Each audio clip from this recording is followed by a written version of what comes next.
ادعمونا بلايك للفيديو واشتراك بالقناة، فهذا يدعمنا كثيرا. بسم الله الرحمن الرحيم. اعزائي متابعي قناه عدي وشوت على اليوتيوب، اهلا وسهلا بحضراتكم. كل الناس بعتت لنا وقالت لنا انتوا هتطلعوا لايف تاني امتى، فاحنا طالعين النهارده وفي الفيديو ده نقول لكم ان احنا هنطلع لايف ان شاء الله باذن الله الساعه 11. هنبقى مع حضراتكم ومعانا تفاصيل التفاصيل. هتكلمني عن ايه؟ هكلمك عن زيزو. ولو تفتكر قبل كده من كل الاسئله اللي جات لنا واتكلمنا عن زيزو فيها، قلنا لكم ايه اللي حصل بالظبط. هتتكلم عن ايه تاني؟ هنتكلم عن طبعا النادي الاهلي، وهنتكلم عن فوز رجال الطايره والهاندبول في النادي الاهلي، ومصير مارسيل كولر من الاستمرار في النادي الاهلي ولا لا، وفي نفس الوقت اللعيبه اللي لسه ما اتجددتش في النادي الاهلي. وهنتكلم برضو عن نادي الزمالك واللي بيحصل داخل جدران نادي الزمالك بخصوص برضو زيزو. هنجيب لكم كده زي ما بيقولوا يعني ايه كله بالبراهين، كله كده يعني تستنتج منه زيزو رايح فين ولا زيزو فين. فكل اللي عايز يعرف الكلام عن زيزو فين والكلام ده كله يستنانا النهارده الساعه 11 باذن الله. وبرضه هنتكلم عن نادي الزمالك واللي بيحصل داخل جدران نادي الزمالك. مش هنقف عند نادي الزمالك بس، لا تعالى برضه هقول لك هنتكلم عن نادي بيراميدز. وبيراميدز فاتح يديه او مصراعيه لصفقات برضو جديدة ولاعيبة من النادي الأهلي. فتعالى أقول لك برضو مين اللعيبة اللي بيراميدز حطتها في حساباته في النادي الأهلي وآخر المستجدات لغاية دلوقتي. في نفس الوقت تعالى أقول لك إن يعني النادي الأهلي ممكن ما يكونش لاعب واحد فقط من نادي الزمالك، ممكن يكون في لعيب تاني من نادي الزمالك.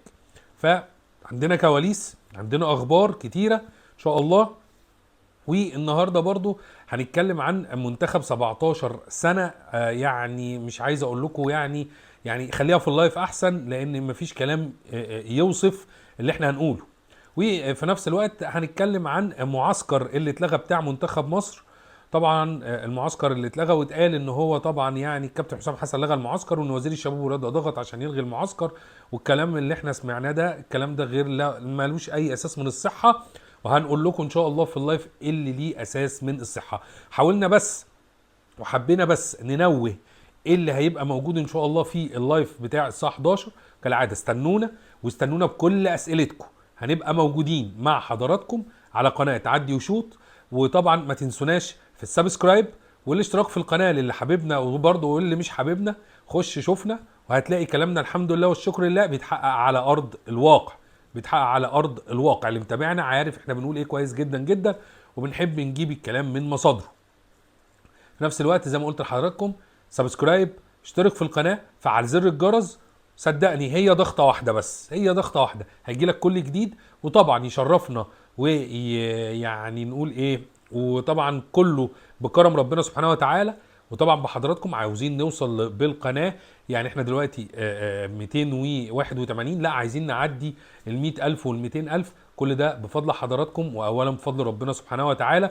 وان شاء الله باذن الله لايف النهارده يعجبكم. استنونا على قناه عدي وشوت على اليوتيوب. كالعاده انا معاكم محمد حاتم. حبينا بس ننوه عشان الناس اللي بتسالنا هتطلع امتى يا كابتن.